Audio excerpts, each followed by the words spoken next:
Assalamualaikum, saya Faiz Arif dan untuk edisi PBNU hari ini kita akan berbincang dan mendiskusikan topik mengenai undi 18 hak belia dirompak dan semestinya itulah topik yang saya kira panas juga untuk kita kongsikan hari ini. Ialah topik undi 18 ni, bila kita nak mengatakan hak mengundi ni untuk memperjuangkan kebajikan ni, memang banyak perbincangan dia. Dan tahukah anda, Malaysia adalah antara negara yang masih lagi berada di taraf umur yang 21 tahun, sedangkan negara-negara lain hampir 95% demografi dunia menurunkan had umur kepada 18 tahun. Kenapa Malaysia tak boleh? Dan untuk hari ini, untuk kita bercakap mengenai topik undi 18 hak belia dirompak ini, kita tampilkan dua anak muda berjiwa besar, beraspirasi. Inilah dia hari ini untuk kita berbincangkan. Nama pun program PBNU, program PB Pemimpin Baru Naab, untuk kita berdiskusi lah mengenai topik undi 18 hak belia dirompak. Dan bersama-sama dengan saya pada waktu ini, kita ada Amir Hadi yang merupakan Setiausaha Agung Muda, dan di sebelah kiri saya pula kita ada Muhammad Syamuddin Balsabah yang merupakan penolong pengarah kluster kenegaraan ILD. Dan hari ini kita akan nampaklah perbincangan itu macam mana. Adakah mereka memperjuangkan undi 18 tu atau sebaliknya? Ataupun kalau diorang sama-sama, kita gaduhkan diorang kan? Kita tengok macam mana perbincangan itu boleh pergi ke tak boleh pergi kan? Saya untuk terima kasih, nak ucapkan terima kasih lah kepada Amir dan Hisham bersama-sama dengan Sinar Harian hari ini mengurusi program BBNU. Terima kasih jemput kami. Ya, terima kasih. Ya, kan cakap pasal topik undi 18 hak belia dirompak ni. Saya nak tanyalah awal-awal ni kan, Amir. Dulu 18 tahun Amir buat apa, Amir? Saya 18 tahun, saya terlibat dengan satu kugiran. Dan juga saya di universiti lah. Cumanya mungkin kalau boleh ambil masa sikit. Dulu saya waktu kecil-kecil dulu nakal sikit lah kan. Kita main muzik laju, muzik rock lah. Dan orang mungkin kurang faham, orang yang tak layan muzik ni dia mungkin kurang faham lagu tu bising dan sebagainya. Tetapi muzik begini, mereka ini critical towards society. So dia bercerita tentang masalah masyarakat, masalah pengangguran dan sebagainya. Kalau dia boleh sebut muzik punk lah dulu. Muzik punk ya, itu perspektif Amir. Amir mungkin muzik punk tu ada empathy dia sendiri. Tapi kalau orang melihat apa budak dia dengan muzik punk, itu kata Amir. Kalau kita bersama dengan Hisham pula, Hisham 18 tahun dulu, apa Hisham buat? Kalau Faiz lah waktu tu baru habis SPM, nak masuk STP. Kalau Hisham macam mana? 18 tahun saya ambil form 6 masa tu. Lepas tu sementara nak menunggu universiti tu, saya buat kerja-kerja lagu sebagai seorang anak muda, melepak sana sini. Kerja lagu kerja lagu. Tu saya 18 tahun buat kerja lagu ni. Ada ketika itu, mungkin anak muda pada hari ini tak seperti mana saya. Mungkin betul. Mungkin, kan? Dan pada masa tu juga saya banyak terlibat dengan zaman cinta-cinta, orang kata cinta monyet dan sebagainya. Akhirnya tak kesampaian. Tapi akhirnya syukur alhamdulillah UPU menyelamatkan saya. Kalau saya tak sambung universiti, saya tak tahu apa jadi pada diri saya sekarang ni. Mungkin. Okey, so dalam perbincangan hari ini kita tak mengatakan dalam ini 18 tahun. Kita lihat saya tidak mengatakan okey Amir macam tu, Hisham macam tu. Tidak. Saya nak melihat kepada kita sapu rata je lah. Let's say kalau kan 18 tahun ini, kalau ada yang mengatakan tidak cukup matang, tidak cukup praktikal untuk menyertai politik. Apa pendapat anda, Amir? Saya suka bila orang berbicara tentang matang. Saya tonton beberapa perbincangan berkaitan dengan undi 18 dan mereka sebut antara masalah tentang orang yang berumur 18 tahun ini adalah mereka dianggap tidak matang. Tetapi pada saya, kita mesti pergi begini. Kita mesti balik kepada definisi apa yang dimaksudkan dengan matang itu. Barulah kita boleh melihat sama ada mereka ini matang. Pertama, matang itu kalau kita tengok Merriam-Webster, kamus dan sebagainya, mengatakan bahawa dia ini fully developed. Daripada sudut fizikal dan juga sudut mental. Daripada sudut mental, dia sudah pun boleh berfikir secara waras, serta sudah pun boleh mengambil keputusan dan bertanggungjawab di atas keputusannya. Dan ini dianggap sebagai individu yang matang. Kalau kita tengok dalam undang-undang kita, mereka yang berumur 18 tahun ini sudah pun boleh dihukum gantung sekiranya mereka membunuh. Umur 18 tahun di Malaysia, mereka sudah boleh mengikat kontrak. Maksudnya kalau dia nak beli rumah, dia dah boleh ikat kontrak di atas namanya, tak perlu letak nama ibu bapa. Maksudnya apa? Maksudnya mereka ini sudah pun dianggap di dalam undang-undang kita, sudah pun dianggap sebagai orang yang sudah ada kemampuan berfikir, membezakan yang mana baik dan yang mana buruk. Kan? Sebab kalau kata seseorang itu membunuh sebagai contoh, sudah tentu dia sudah boleh memikirkan sama ada tindakannya itu baik atau tidak. Sekiranya undang-undang kita menganggap mereka ini kurang matang, ya, sudah tentu undang-undang kita tidak akan membenarkan mereka yang berumur 18 tahun ini sama ada mengikat kontrak ataupun dihukum dengan hukuman yang keras di atas tindakan mereka. Maksudnya mereka sudah boleh berfikir dan membezakan yang baik yang buruk. Tapi Amir, Okey. dia cakap mengenai boleh buat kontrak, boleh berfikir dengan kawan. Kahwin pun boleh Amir. Betul. Umur 18 ni. Takkan Kahwin nak boleh, mengundi ada. undi 18 pula. Takkan kita nak mengundi umur 18 tak boleh kan? Kalau saya boleh tambah sikit boleh tak? Tak, sila, Kalau ada sila. masa, Ah. 30 saat. Kalau dalam Islam, Ah. kita ada apa yang dipanggil sebagai akil balik. Ya.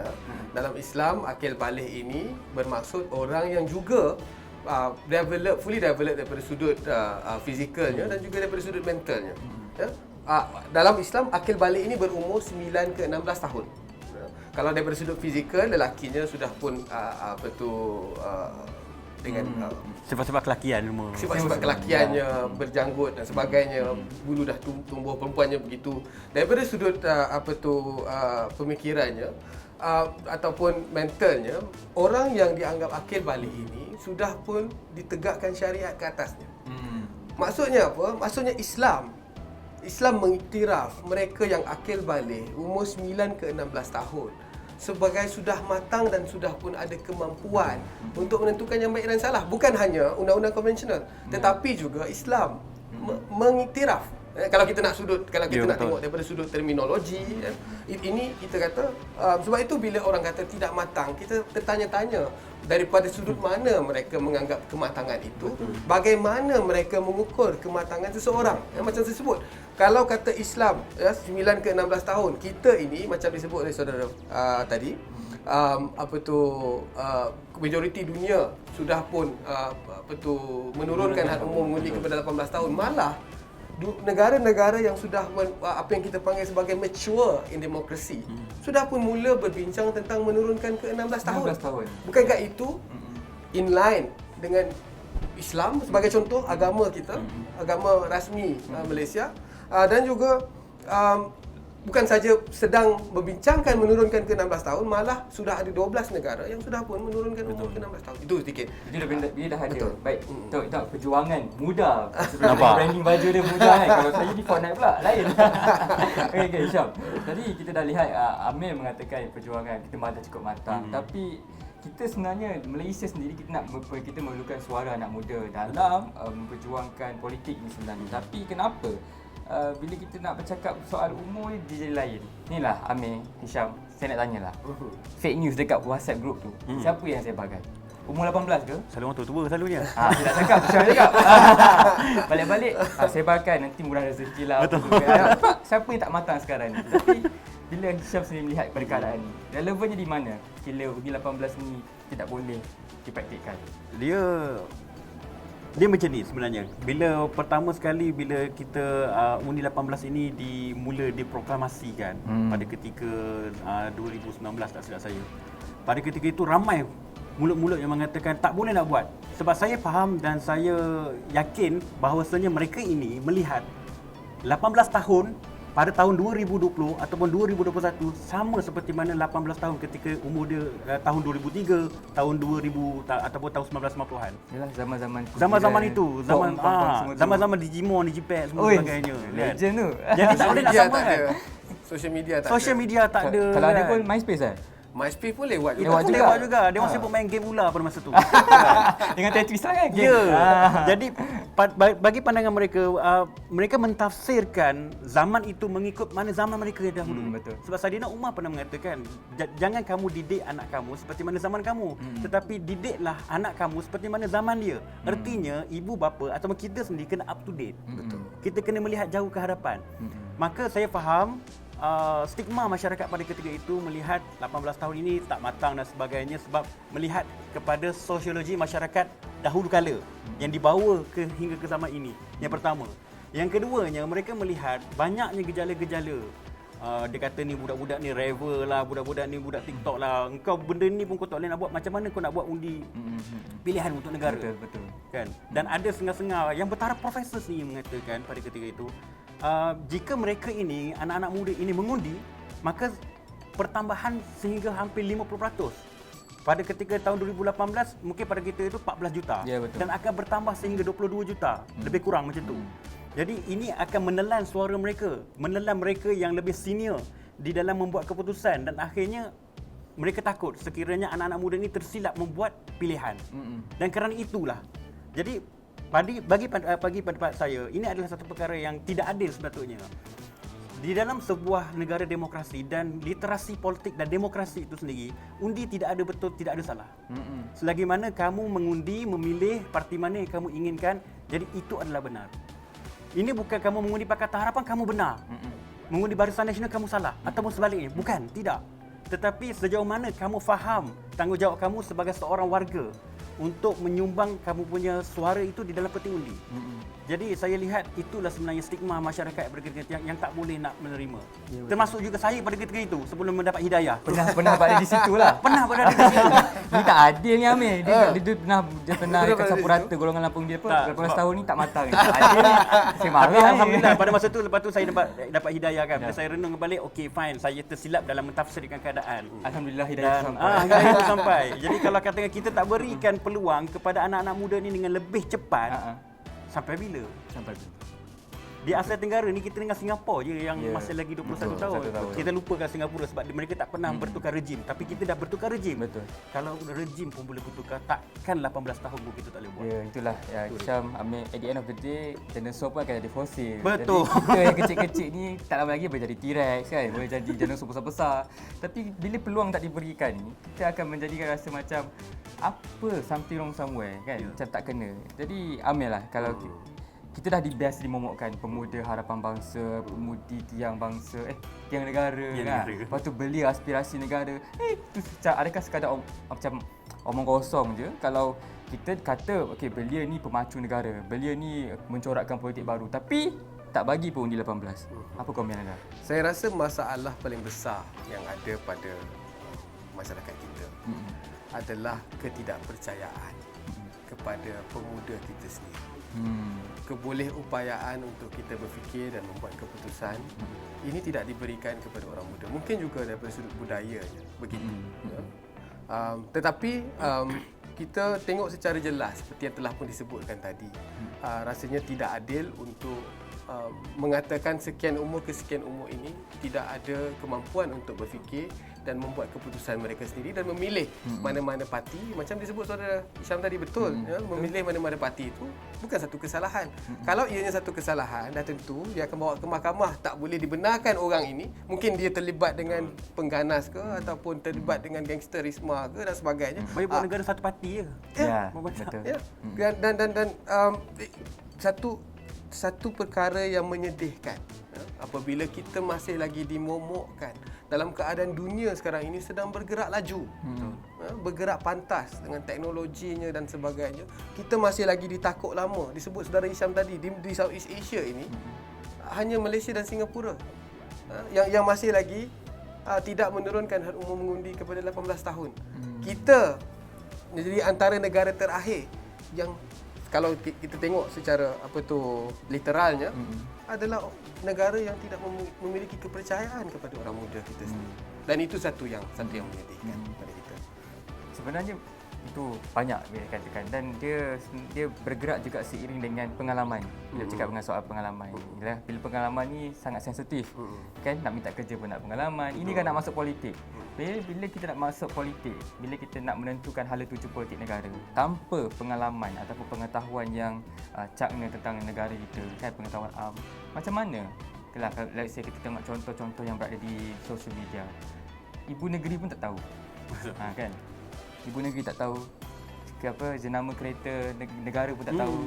Lepas tu terus sebab itulah wujudnya skeptikal yang mengatakan ini undi 18 nak laksanakan. Kalau saya boleh tambah, tak tahu ini soalan untuk saudara Hisham, tapi kalau saya boleh cakap, kalau saya ada terlibat dengan kempen-kempen pilihan raya. Kita masuk ke kawasan-kawasan luar bandar dan sebagainya. Ada tempat yang tak tahu bahawa Tun Mahathir bukan Perdana Menteri lagi dah. Dan ini bukan orang yang berumur 18 tahun. Ini orang yang sudah berumur dan duduk di dalam dan terlibat dengan sistem politik Malaysia sekian lama. So untuk mengatakan bahawa mereka ini tidak matang dan tidak boleh berfikir, saya kira itu anggapan yang salah. Dan saya nak sebut satu lagi, orang selalu sebut juga tentang pengetahuan dan juga pengetahuan dan juga pengalaman. Saya kira orang yang berpengalaman tidak akan ada pengalaman tanpa pengetahuan. Sebab pengetahuan ini didatang daripada dua jenis. Sumbernya dua. Satu daripada yang formal, kita masuk ke kelas dan kita belajar. Satu lagi informal. Dan untuk memiliki pengalaman, kita mesti memiliki pengetahuan. Dan untuk memiliki pengetahuan, kita mesti memiliki pengalaman. Dia bergerak seiring. Dia bergerak seiring. Dia tak boleh memilih di antara salah satu. Kalau saya boleh tahu. Terus kita dah menjawab ada persoalan. Itu saya tujukan kepada itu. Oh ya. Itu Hisham macam mana pula? Sebenarnya macam ni, bila kita nak berceritakan, okey kita faham budak-budak umur 18 tahun ni tak ada pengalaman dalam politik dan sebagainya. Mungkin belajar pun gagal. Ya. Okey. Tetapi inilah letak duduknya fungsi NGO, badan kerajaan dan juga parti-parti politik itu sendiri memberikan literasi politik dan sosialisasi politik. Mungkin pada hari ini saya boleh mengatakan masyarakat negara kita kadar sosialisasi politik mereka berada dalam keadaan yang agak baik. Okey, saya tak boleh nak kata terlalu baik tapi agak baik berbanding 10 tahun 20 tahun yang lepas. Tetapi adakah literasi politik mereka lebih bagus pada hari ini? Sebab kalau hari ini apabila kita bercakap dengan anak-anak muda, apa itu politik? Bagi mereka politik itu hanya berkisar dalam persoalan Pakatan Harapan, Barisan Nasional dan juga Perikatan Nasional semata-mata. Itu sahaja. Tetapi mereka tidak memahami apakah maksud demokrasi yang sebenarnya. Demokrasi negara kita berbeza dengan demokrasi lain. Demokrasi negara kita, hatta negara kita berbeza dengan Indonesia dan juga Singapura. Kenapa? Kerana ia dipasakkan dengan satu undang-undang perlembagaan persekutuan yang kemudiannya mencanai segala pemikiran dan ideologi negara kita agar mengikut demokrasi acuan kita. Sebenarnya itu yang kita nak berikan kepada mereka. Dan I-League sendiri berperanan dalam memberikan pendidikan politik kepada masyarakat ini.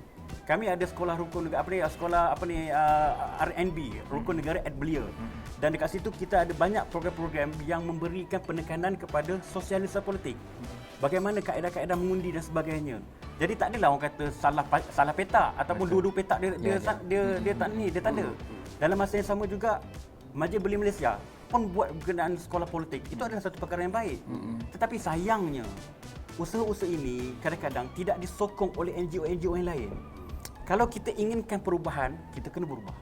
Kita kena berubah. Kalau kita inginkan anak-anak muda ini, kita boleh mengatakan anak-anak muda ini adalah mereka yang tidak matang, tidak pandai dan sebagainya. Tetapi apa fungsi kita? Apa fungsi kita? Tahun depan, insya-Allah tahun 2022 undi 18 akan dijalankan setelah ditangguh beberapa kali. Kalau kan dulu kita rasa dah tahu ni, tapi kita tunda pula kan. Dia sebenarnya dia buat macam ni ya, penantian tu satu penyiasaan. Bila kita dapat tu rasa seronok lain macam lah. Saya rasa Amir lah orang paling kuat melonjak. Ya betul, inilah aktivis. Saya harap Saudara Hisham tak kena tindakan. Jangan. Tak, kita bercakap Kita mengharapkan lah ya. Tetapi apakah yang kita nak sediakan budak-budak ni? Kita nak sediakan untuk dapatkan benda-benda ni. Jadi inilah fungsi I-League dan juga saya kira muda pun dah boleh buat something. Betul. Pergi ke tempat-tempat ni. Dan Bukan mungkin partisan, bukan ideologi partisan tetapi sosialisasi politik dan literasi politik. Ya, dia yang dikatakan literasi politik. Dan mungkin juga waktu inilah saya nak tujukan kepada Amir dan juga Hisham mengenai sebenarnya kita juga risaukan mengenai undi 18 ni kalau kita tak mengundi atas dasar pengaruh. Contoh, 3 faktor yang saya mainkan di sini ialah rakan sebaya, ibu bapa, iaitu kalaulah ibu bapa tu keluarganya Pakatan Harapan, keluarganya pro barisan. Mungkin aku ikut bapa aku ikut mak aku. Aku ikut kawan aku sokong ni. Apa lagi kalau anak mak kan? Apa lagi kalau anak mak kan? Itu satu.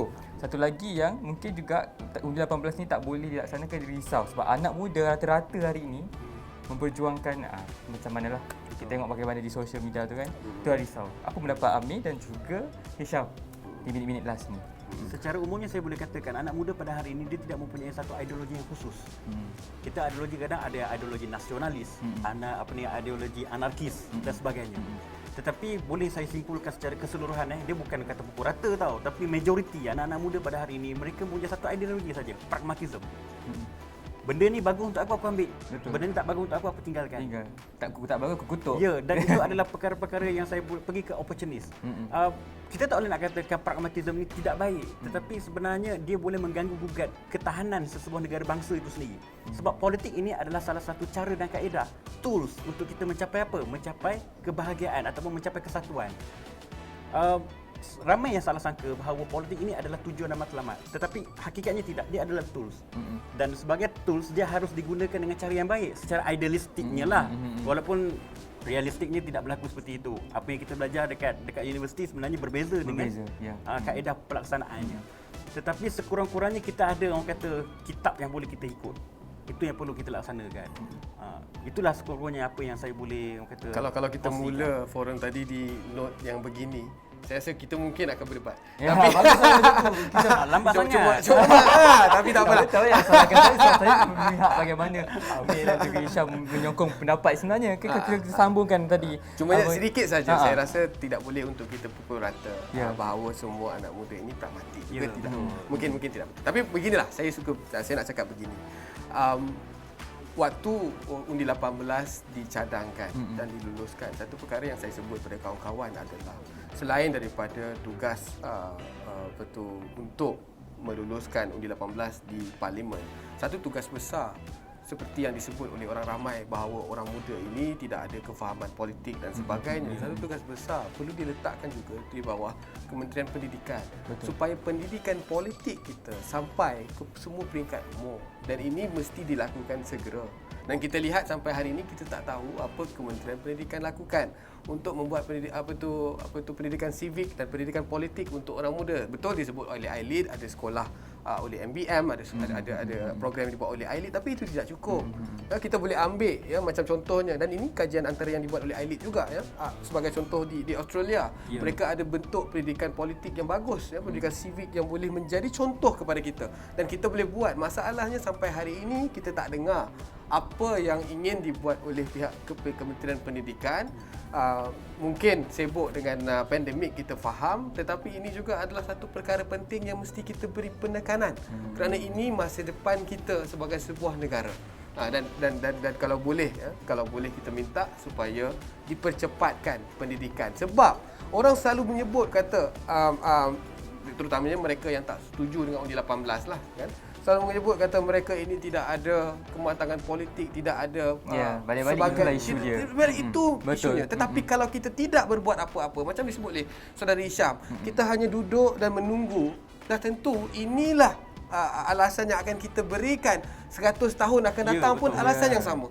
Tetapi kalau kita ingin betul-betul ada iltizam untuk memberikan pemahaman politik, pendidikan dan sebagainya kepada kepada belia kita dah boleh mula sekarang. Dan malah sebenarnya dah boleh mula daripada 2019. Satu lagi kalau saya nak sebut adalah apabila pihak SPR menyebut bahawa mereka masih lagi tidak bersedia.